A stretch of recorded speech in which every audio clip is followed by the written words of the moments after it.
Hello friends, मैं हूँ रूपम और आज मैं बहुत ही स्वादिष्ट करेले की भरवा की रेसिपी लेकर आई हूँ जो कि खाने में बहुत ही स्वादिष्ट लगती है।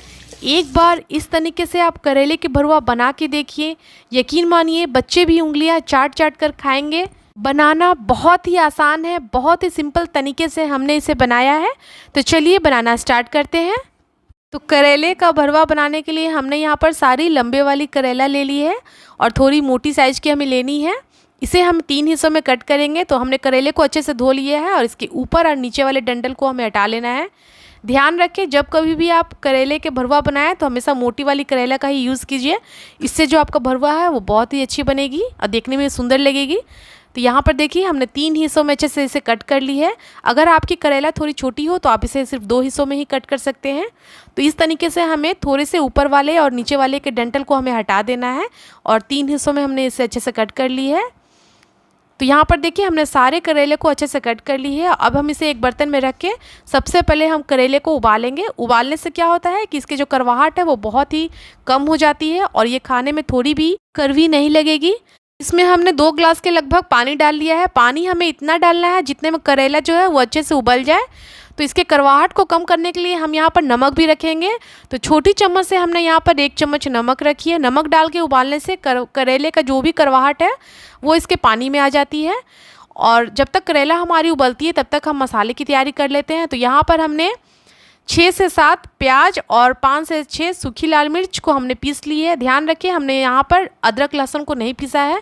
बिना अदरक लहसुन का ही ये करेले का जो भरवा है वो खाने में बहुत ही स्वादिष्ट लगती है। एक बार इस तरीके से ज़रूर बना के देखिएगा फ्रेंड्स। तो यहाँ पर देखिए हमारी करेला भी अच्छे से उबल गई है, ये अच्छे से पक गई है। तो इसे बहुत अच्छे से हमें पका लेना है।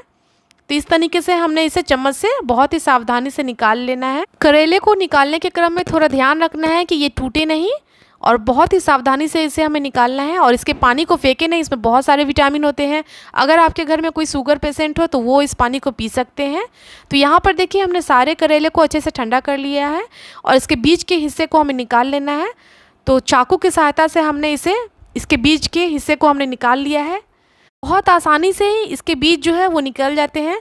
बस हल्का हल्का चाकू की सहायता से इसे गोल घुमा दीजिएगा तो बहुत आसानी से इसके जो बीज है वो निकल जाती है। तो इसी तरीके से हमें देखिए सारे करेले के बीज को निकाल लेना है और निकाल के इसके बीज को हम पीस लेंगे। तो यहाँ पर देखिए हमने सारे करेले के बीज को अच्छे से निकाल ली है। अब बारी है कुछ मसाले तैयार करने की। तो यहाँ पर हम इसके बीज को अच्छे से पीस लेंगे मिक्सचर जार में। तो यहाँ पर जो हमने प्याज पीस के रखी थी उसे हमने अलग प्लेट में निकाल ली है और इसके बीज को भी हम अच्छे से पीस लेंगे। तो इसमें पानी डालने की ज़रूरत नहीं है, बिना पानी डाले हुए ही इसके जो बीज है वो बहुत अच्छे से पीस के तैयार हो जाती है। तो यहाँ पर हमने सारी चीज़ें तैयार कर ली है। अब हम एक कढ़ाई में थोड़ी सी सरसों तेल लेंगे। जब तेल अच्छे से गर्म हो जाए तब हम रखेंगे धीरे धीरे सारे करेले और करेले को डाल के इसे मीडियम फ्लेम पे हमें इसे अच्छे से फ्राई कर लेना है, गोल्डन ब्राउन होने तक। तो करेले को बहुत अच्छे से फ्राई कीजिएगा फ्रेंड्स। जितनी अच्छे से आप करेले को फ्राई कीजिएगा ये खाने में उतनी ही स्वादिष्ट लगेगी और कड़वी बिल्कुल भी नहीं लगेगी। तो इसीलिए हमें करेले को बहुत अच्छे से गोल्डन ब्राउन होने तक फ्राई कर लेना है। तो इसी तरीके से देखिए हमने 2 बार करेले को अच्छे से फ्राई किया है। एक बार में हमारी सारी करेले नहीं आई थी तो हमने 2 बार में इसे अच्छे से फ्राई कर ली है। इसे अलट पलट के हमें अच्छे से फ्राई कर लेना है। तो यहाँ पर देखिए हमने सारे करेले को अच्छे से फ्राई कर ली है। करेले को फ्राई करने के बाद जो बची हुई तेल थी हमने उसमें सरसों का फोड़न दिया है।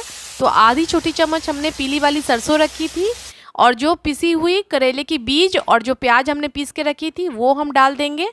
तो दोनों चीज़ें हम साथ में ही डालेंगे और इसे अच्छे से फ्राई कर लेना है जब तक ये अच्छे से सूख ना जाए। तो यहाँ पर प्याज और करेले के बीज को हमने अच्छे से फ्राई कर लिए है। अब हम डालेंगे कुछ पाउडर वाले मसाले।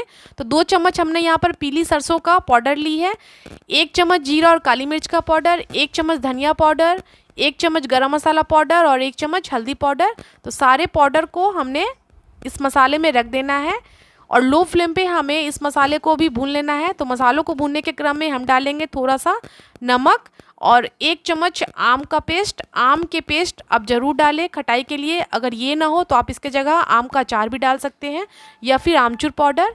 और देखिए मसालों को अच्छे से लो फ्लेम पे हमें थोड़ी देर के लिए और भून लेना है। तो ये देखिए मसाले हमारे तैयार हो गए ये भून के। अब हम इसे ठंडा कर लेंगे। जब मसाले अच्छे से ठंडी हो जाए तब हम करेले में इसे भर लेंगे। तो बहुत आसानी से इसमें मसाले जो है वो आ जाती है। तो इसी तरीके से हमें उंगलियों की सहायता से दबाते हुए मसाले को भर लेना है करेले में। तो ये देखिए कितने अच्छे से हमने भरी है। ये देखिए एक करेला का भरवा हमारी तैयार हो गई है। तो इसी तरीके से हमने दूसरे करेले में भी मसालों को भर ली है। तो थोड़ी सी उंगली से हमें इसे प्रेस करते हुए, इसे दबाते हुए मसालों को भरना है, ताकि मसाले जो है वो करेले के अंदर तक जाए।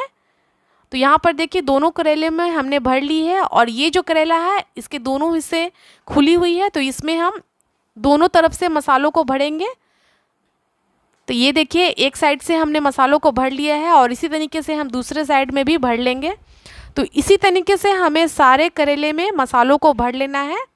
और ये देखिए बहुत ही आसानी से ये भरवा बनके तैयार हो गई है। और इसकी सबसे ख़ास बात ये है कि ये खाने में थोड़ी भी कड़वी नहीं लगेगी, जिस तरीके से हमने इसे बनाया है। तो फ्रेंड्स, एक बार इस तरीके से आप करेले का भरवा ज़रूर बना के देखिएगा। मुझे यकीन है कि आपको ये ज़रूर पसंद आएगी। खाने में ये बहुत ही चटपटी और स्वादिष्ट लगती है। जब कभी भी घर पे मेहमान आए तो आप फटाफट से इसे भी बना के तैयार कर सकते हैं। तो फ्रेंड्स, आपको मेरी ये करेले के भरवा की रेसिपी कैसी लगी आप प्लीज़ मुझे ज़रूर बताइएगा। अगर आपको मेरी ये भरवा की रेसिपी अच्छी लगी तो प्लीज़ मेरे वीडियो को लाइक कर दीजिए, सब्सक्राइब कर दीजिए, इसे शेयर करना बिल्कुल नहीं भूलिएगा अपने फ्रेंड और रिलेटिव में। मैं इसी तरीके से और भी वीडियो आप सभी के लिए लाती रहूँगी। तो मिलती हूँ अपनी नेक्स्ट वीडियो में, तब तक के लिए बाय बाय, थैंक यू।